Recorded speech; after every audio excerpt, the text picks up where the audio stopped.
Hello ji, अस्सलाम वालेकुम। Welcome back to my channel. Another day another blog of my life. कैसे हैं आप सब लोग? उम्मीद करती हूँ आप सब लोग ठीक ठाक होंगे, मज़े में होंगे। मैं भी अल्हम्दुलिल्लाह बिल्कुल ठीक ठाक मज़े में। तो जनाब, आज सुबह सुबह का टाइम है, अभी तकरीबन बज चुके हैं 6:45 का टाइम था, और मैं और दजाना के बाबा हम दोनों छोड़ने जा रहे हैं दजाना को स्कूल। जी जना हम आज दोनों जा रहे हैं। नॉर्मली ऐसा होता है या मैं जाती हूँ या इसके बाबा जाते हैं, लेकिन आज हम लोग उठ गए थे जल्दी, क्योंकि आपको पता है तबीयत थोड़ी गड़बड़ थी। तो आज जल्दी हम सुबह उठे, उसके बाद हम लोगों ने दवाई लेनी थी, तो वो नाश्ता नुश्ता जल्दी हम लोगों ने किया दजाना के साथ ही। तो हम लोगों ने गप्पे लगाना स्टार्ट की। तो दजाना के बाबा ने जाना था दजाना को ड्रॉप करने, तो उन्होंने बोला कि तुम भी आ जाओ साथ में। बाकी बच्चे सो रहे थे, तो मैंने कहा चलें हम मिलके चलते हैं और जाके ड्रॉप करके आते हैं। तो आज सुबह ही सुबह मैं निकली हूँ बाहर, और आप ज़रा चेक करें कि हमारे पास दिन कितने लंबे होना स्टार्ट हो चुके हैं। मैं जब दजाना को स्कूल छोड़ के आया करती थी ना 7-7:30 के करीब, तो इतना अंधेरा होता था, बहुत ज़्यादा, जैसे काली रात होती है। लेकिन अब इतना फ़र्क पड़ गया है कि अभी हम सुबह निकले हैं घर से तो इतनी रोशनी है, और इसी तरीके से ग्रेजुअली कैसे दिनों में फ़र्क पड़ जाएगा पता भी नहीं चलता। और यही ज़िंदगी है जनाब, कैसे टाइम आता है, चेंज होता है, फिर वो दोबारा से चेंज होना स्टार्ट हो जाता है, और हमें इस चीज़ का एहसास भी नहीं होता कि हम कितनी जल्दी कितने टाइम को हम गुजारते जा रहे हैं। तो बस जनाब, ये चीज़ें मैं जब कभी कभी इनको सीरियसली सोचती हूँ ना, तो मुझे कभी कभी बड़ा दुख भी होता है और तकलीफ़ भी होती है कि देखें कि लाइफ इतनी छोटी है और झटपट में गुजरे जा रही है कि आपको एहसास भी नहीं हो रहा होता कि टाइम जा रहा है, टाइम जा रहा है, टाइम उड़ जाता है। और हमारे पास इतनी फुर्सत भी नहीं होती कि हम बैठें, हम अपने एनालिसिस करें कि हम लोग क्या कर रहे हैं, क्या अच्छा क्या गलत।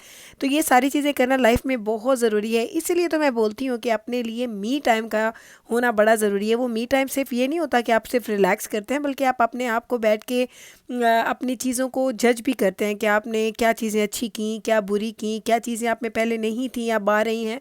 मेरे में तो ये बहुत बड़ी चीज़ है। मैं जब भी बैठती हूँ, जब भी मैं अकेली होती हूँ, मैं हमेशा अपने एक्ट्स को, अपने जो जो मेरी चीज़ों में, जो मेरे रवैयों में, जो मेरे बिहेवियर्स में जो चेंजेस आते हैं, मैं उनको ज़रूर सोचती हूँ कि क्या वो पॉजिटिव हैं। अगर वो पॉजिटिव हैं तो कितने हैं, और नहीं है तो कितने नहीं हैं। और इसी तरीके से आप अपने आप को ना पॉजिटिवली चेंज भी करते हैं और अच्छे वाला चेंज करना शुरू करते हैं। तो ये ज़रूर अपने आप में आप अपनी आदत बनाएं कि अपनी चीज़ों को, अपनी अपने रवैयों को, अपने एक्ट्स को आप ख़ुद से जज किया करें। क्योंकि पता है, जब दूसरे लोग जज करते हैं तो मे बी वो इतना ऑनेस्टली आपको जज ना करें, लेकिन जब आप ख़ुद को जज करते हैं तो आप बहुत ऑनेस्टली अपनी चीज़ों को जज करते हैं। तो बस जनाब, अभी हम लोग जा रहे हैं दजाना को छोड़ने के लिए, और आपको गाड़ी डिफरेंट नज़र आ रही होगी कि इसकी कहानी आपको मैं बाद में बताती हूँ। ये का गाड़ी डिफरेंट क्यों है? गाड़ी वाकई डिफरेंट है, क्योंकि आप लोगों ने मुझे बोलना था कि गुल आपने गाड़ी चेंज कर ली, और आपने बताया भी नहीं। तो नहीं जनाब, गाड़ी चेंज नहीं की है। इसकी कहानी आपको बाद में बता दूंगी, लेकिन अभी हम लोग अपनी बातें कर रहे हैं तो वो करते हैं। लेकिन मैंने इसलिए आपको ये मेंशन कर दिया क्योंकि आप लोग देखते तो आप लोग ज़रूर बोलते कि गुल की गाड़ी डिफरेंट लग रही है, क्योंकि हमारी किसी भी गाड़ी का ब्लैक इंटीरियर नहीं है। तो ये आपको बताऊंगी। चलें अभी बता देती हूँ, फिर क्या बताना, ये इतनी बड़ी बात नहीं है। एक्चुअली हमारी जो हमारी कार है, जो ग्रीन वाली, उसकी सर्विस ड्यू थी, तो वो सर्विस के लिए गई। तो उनको एक उसके लिए कुछ चीज़ चाहिए थी जो उनके पास अवेलेबल नहीं थी। तो उन लोगों ने बोला कि ये कार आपको मिलेगी 4 to 5 डेज़ में, क्योंकि जो पार्ट्स आने हैं, ये जो चीज़ें आनी हैं वो दूर से आनी है, और वो बाय रोड आएंगी। तो इसलिए उन लोगों ने हमें दे दी थी लोनर कार। तो अभी हम लोगों के पास ये कार है, तो हम लोग ये लोनर कार को एंजॉय कर रहे हैं।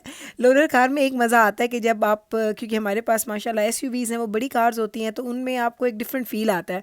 तो मैंने लाइफ में कभी कार्स मैंने ड्राइव नहीं की थी। जब मैंने ड्राइविंग सीखी तो मैंने एसयूवीज़ में ही मैंने गाड़ी ड्राइव करना स्टार्ट की थी। तो मेरा एक्सपीरियंस बिल्कुल भी नहीं है कि ड्राइविंग जब आप एक कार में करते हैं तो वो कैसी फ़ील आता है। तो जब हमें कभी लोनर कार्स मिलती है ना, तो उसमें मैं उस पर अपना शौक़ पूरा कर लेती हूँ कि जी आप ड्राइव करके देखो कि इसमें क्या मज़ा आता है। तो आपको एक डिफरेंस फ़ील होता है, और फिर आप कहते हैं नहीं नहीं, वाकई बहुत बड़ा डिफरेंस फ़ील होता है जब आप एक एसयूवी में बैठते हैं या कार में बैठते हैं। दोनों की राइड का फ़र्क है, दोनों को हैंडल करने का फ़र्क है। तो ये मेरा शौक़ तो पूरा हो जाता है। इस तरीके से ना कभी जब ये लोनर की जब सहूलतें होती हैं ना, तो उसमें ये होता है कि जब भी कभी सर्विस के लिए जा रही है या कोई आपको वैसे कोई काम है, आप जाते हैं, तो वो आपको फ़ौरन से लोनर दे देते हैं। जितनी देर आपकी कार उनके पास होती है, उतनी देर वो गाड़ी आपको अपनी दे देते हैं। तो आज मैंने कहा आपको दजाना का स्कूल मैं फ़्रंट डोर से भी दिखाती हूँ। ऑलवेज़ मैं आपको बैक साइड से दिखाती थी, जहाँ पे मैं दजाना को ड्रॉप ऑफ करती थी, अभी भी जहाँ जा रही हूँ। लेकिन अभी मैं आपको दिखाती हूँ। मैंने नवीद को बोला कि अगर चूँकि आज आप ड्राइव कर रहे हैं तो आप इसको आगे लेके जाएँ, ताकि मैं इनको दजाना का स्कूल का फ्रंट तो दिखा दूँ। तो ये है जी दजाना के स्कूल का फ्रंट, वो हमेशा बैक साइड होती है। तो अभी ये सिर्फ आपको दिखाने के लिए मैं इस साइड पे आई हूँ। अभी ये पूरा दजाना का स्कूल है। इनका स्कूल माशाल्लाह बहुत ही ज़्यादा बड़ा है, लेकिन आपको ऑलवेज़ मैं बैक साइड दिखाती दिखाती थी तो शायद आपको लगता होगा कि शायद वही स्कूल है, नहीं, ये पूरा इनका स्कूल है। और अब भी मैं आपको दिखाती हूँ कि ये इनका जो फ्रंट साइड है वो कैसी नज़र आती है, बैक साइड कैसी नज़र आती है। तो ये है जी इनकी बैक साइड, जहाँ पे मैं दजाना को ऑलवेज़ ड्रॉप करती हूँ। ये आपको पता है, आप लोगों ने ये जगह तो बहुत दफ़ा देखी होगी, क्योंकि इसी डोर से दजाना इन एंड आउट होता है। तो क्योंकि यहाँ पे बस स्टॉप भी है, अभी आपने देखा होगा जब हम ड्राइव करके आ रहे थे तो बस स्टॉप बिल्कुल पास था। तो दजाना के टूर्नामेंट्स हो रहे हैं तो इसलिए हम उसको पिक एंड ड्रॉप आजकल दे रहे हैं। नॉर्मली आपको पता है वो बस लेता है, लेकिन अभी उसके पास एक्स्ट्रा बैग्स होते हैं, फूड होता है, तो कहते हैं अम्मा बहुत हैवी चीज़ें हो जाती हैं तो मुझे छोड़ के आ जाएं। तो उसको छोड़ना और लेना आजकल हमारी रिस्पॉन्सिबिलिटी है, क्योंकि उसके मैचेस हो रहे हैं, टूर्नामेंट्स हो रहे हैं, तो वो रोज़ देर जल्दी आता है और लेट। ये अभी हम इसको 7 बजे ड्रॉप करके जा रहे हैं और इसने अब वापस आना है खैर से रात को 8 बजे। आज हमने इसको 8 बजे पिकअप करने के लिए आना है, क्योंकि इसका आई टूर्नामेंट काफ़ी देर तक चलेगा। रोड कंडीशंस भी आप देख सकते हैं, वेदर अच्छा हो रहा है, लाइक बैलेंस्ड है, लाइक बहुत ज़्यादा सर्दी भी नहीं है, बहुत ज़्यादा गर्मी भी नहीं है। तो हम लोग इस चीज़ पे भी खुश हैं कि चलो हमें जितना टाइम मिल रहा है इस मौसम में वो इतना ही हमारे लिए बहुत है। तो जनाब आज है हमारा लॉन्ड्री डे, फ्राइडे का दिन था और मैंने करनी थी बहुत ज़्यादा लॉन्ड्री, क्योंकि पिछले दिनों तबीयत ख़राब थी तो मैंने कोई कपड़े लॉन्ड्री नहीं किए, ना उनको मैंने फ़ोल्ड किया, कुछ भी नहीं किया, सब कुछ वैसे का वैसा पड़ा। तो अभी ये देखेंगे मैंने 4 लोड्स किए थे, 2 लोड्स एक बास्केट में है, 2 लोड्स एक बास्केट में है। पहले मैं इनको लेके जाऊँगी और इनको मैंने करना है फ़ोल्ड, क्योंकि फ़ोल्ड करने के बाद ये जाते हैं ऊपर, फिर वो मेरा आयरन का सिलसिला स्टार्ट होता है, जो कि आज नहीं होगा। आज सिर्फ मैं आयरन ही करूँगी, फ़ोल्ड करूँगी, क्योंकि आयरन करने का मेरे पास टाइम नहीं है। उसके बाद घर की क्लीनिंग वगैरह करनी है और फ्राइडे है तो खुद नहा धो के जो इबादत वगैरह होती हैं वो करनी है। तो फ्राइडे हमेशा आपको पता है बिजी होता है, लेकिन ये अब और मैं इसको छोड़ नहीं सकती थी।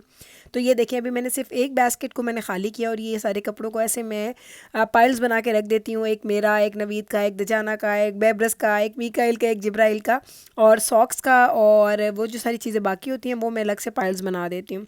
चलें, ये अभी एक बास्केट खाली हुई है, अभी हम लोग जाएंगे और करते हैं दूसरी बास्केट को खाली, फिर मैं आपको दिखाऊंगी कि कितने कपड़े हैं सारे के सारे, क्योंकि नज़र बहुत आते हैं लेकिन वो उसमें आपकी सॉक्स इतने ज़्यादा मेरे सॉक्स होते हैं, हाफ बिन तो सॉक्स की होती है, क्योंकि बच्चे दिन में 2-2 दफ़ा चेंज करते हैं। तो ये देखें अब हो गई हैं दोनों बास्केट्स खाली हो गई हैं और कपड़े मैं आपको दिखा देती हूँ जिनके ये पाइल्स बने पड़े हुए हैं। हम सारे लोगों के जितने लोग हैं उतने ही हम लोगों ने ये ढेर लगे पड़े हैं, बस ये इनको मैं बास्केट में डालूंगी। बास्केट में डालने के बाद इनको मैं लेके चली जाऊंगी ऊपर और 1 बाय 1 मैं ऐसे ही निकालूंगी और एक एक बंदे के कपड़े आयरन करके हैंग करके उनके कमरों में पहुंचा दूंगी। इतना लंबा प्रोसेस होता है लेकिन ये प्रोसेस करना ही पड़ता है आपको। ये देखें जिस तरीके से मैंने आपको दिखाई, सिर्फ एक बास्केट में सारे कपड़े पूरे आ गए हैं। ये बास्केट खाली है और इसको मैं लेके जा रही हूँ क्योंकि मैंने एक और 2 लोड्स डाले हुए थे इकट्ठे, अब वो हो गए हैं जी क्लीन। उसमें मैं धो रही हूँ जी बेड शीट्स एंड टॉवल्स, वो भी आपको पता है वीकली मैं धोती हूँ। तो ये देखें वो धुले पड़े हैं, क्लीन ड्राई हुए पड़े हैं। अब इनको निकालेंगे, इनको फोल्ड करेंगे। टॉवल्स वैसे ही जाएंगे, बेडशीट्स को मैं क्या करती हूँ कि मैं तय लगा देती हूँ, फोल्ड लगाती हूँ, लेकिन उसको आयरन में लेटर करती हूँ, अभी आयरन नहीं करूँगी। तो ये देख लें, ये है जी पूरी की पूरी एक बास्केट जिसमें है पूरे वीक के टॉवल्स एंड पूरे वीक के बेडशीट्स। इनको अब हम लोग करते हैं फ़ोल्ड पे। मैं आपको दिखाती हूँ कि इनका फ़ोल्ड किया हुआ कितना ढेर बनता है। ये ढेर ही ढेर आज आपको मैंने दिखाने, आज हम आपको सारी रूटीन दिखा रही हूँ। तो ये देख लें, ये एक है टॉवल्स की हमारे जो पाइल है और एक जो है हमारी रो वो है हमारी बेडशीट्स की। पिलो कवर्स मैं हमेशा ऑलवेज़ मैं साइड पे रखती हूँ। ये देखें ये हो गए हैं जी पिलो कवर्स भी, जितने बेडशीट्स हैं उतने ही उनके पिलो कवर्स भी हैं। अब हम इनको लेके जाएंगे ऊपर और इनको रख देंगे अपनी जगह पे। और इतने में मैंने जिब्राइल को आवाज़ दे दी, क्योंकि जिब्राइल क्या करती है, उसको बड़ा शौक आता है कि जब मैंने ये सॉक्स वगैरह में जब पाइल्स बना के रखती हूँ ना, उनके इतना बड़ा ढेर लगा होता है। ये देखें ये पड़े हैं सॉक्स। तो ये जो सारे सॉक्स हैं ना, ये जिब्राइल को मैं बुलाऊंगी और वो ये सारे सॉक्स इनके पेयर्स बनाएगी, क्योंकि इसमें भी बड़ा होता है, कुछ नए होते हैं कुछ पुराने होते हैं, तो बड़ा देखभाल के आपको इनके पेयर्स बनाने पड़ते हैं। तो वो मेरी छोटी हेल्पर आएगी, इतने में मैं ये चीज़ें ऊपर ले जाऊंगी तो वो अपना ये सारा काम खुद से कर देगी। तो आ गई है जी हमारी छोटी हेल्पर, और इस तरीके से वो 2-2 पेयर्स को इकट्ठा, एक एक यानी एक एक सॉक्स के 2-2 जो सॉक्स होते हैं उनको एक को दूसरे के अंदर हाफ डाल देते हैं हम लोग, इस तरीके से रखते हैं। तो बच्चों के मैं एक अलग बनाती हूँ ड्रॉर, नवीद एंड दजाना का एक अलग ड्रॉर होता है, और मेरे जो हैं वो मैं सॉक्स पहनती नहीं हूँ तो मैं बैब्रस के सॉक्स यूज़ करती हूँ। जब कभी मुझे बाहर जाना होता है मैं बैब्रस के सॉक्स यूज़ करती हूँ, वरना मुझे सॉक्स पहनना बिल्कुल भी अच्छा नहीं लगता। तो इसलिए मेरे घर में मेरे सॉक्स आपको बिल्कुल नहीं मिलेंगे, क्योंकि बैब्रस का और मेरा साइज़ सेम है पैर का। तो हम लोग मैंने कभी जब पहनना होता है, जैसे मैं जिम वगैरह करती हूँ, कुछ करती हूँ, तो मैं सॉक्स बैब्रस के साथ शेयर कर लेती हूँ। अभी मैंने काफ़ी ज़्यादा पिछले दिनों बाय भी किए थे, आपने देखा होगा। तो वो इसलिए मैं ज़्यादा करती हूँ, क्योंकि अगर मुझे एक आध पेयर चाहिए होता है तो मैं बैब्रस से ले लेती हूँ। तो ये देखें, जिब्राइल लगी है अपने काम पे। छोटे छोटे कामों में जो आपको हेल्प मिलती है ना, ये बहुत बड़ी हेल्प होती है, और इस हेल्प से आपकी ज़िंदगी आसान हो जाती है। बड़ी खुशी मिलती है जब छोटे छोटे काम आपके बच्चे कर देते हैं ना, और आपको देख के बड़ा ही मज़ा आता है। तो चलें जनाब, अल्लाह करे कि हमें अल्लाह ताला इसी तरीके से हिम्मत दे, और अल्लाह हमें इसी तरीके से सेहत तंदुरुस्ती दे कि हम लोग अपनी फैमिली के लिए, अपने बच्चों के लिए, सब के लिए उनके काम करें। और अपनी पता है, ये काम करने से हमें दिली खुशी भी मिलती है। तो अल्लाह हमारी ये खुशियाँ ऐसे ही बरकरार रखे। और यहीं पे मैं ले लूँगी आपसे इजाज़त, यहीं पे एंड कर दूँगी मैं अपने व्लॉग का। उम्मीद करती हूँ कि मेरा आज का ये व्लॉग आपने एंजॉय किया होगा। अगर अच्छा लगा है आपको ये व्लॉग, तो कल फिर वापस आइएगा मेरे चैनल पे। मैं आपके साथ मिलूँगी सेम चैनल पे, सेम टाइम पे, बट एक और बहुत मज़े के व्लॉग के साथ। तब तक रखिएगा आप अपना ख्याल, मुझे रखिएगा आप अपनी दुआओं में याद। टेक केयर जी, अल्लाह हाफिज़।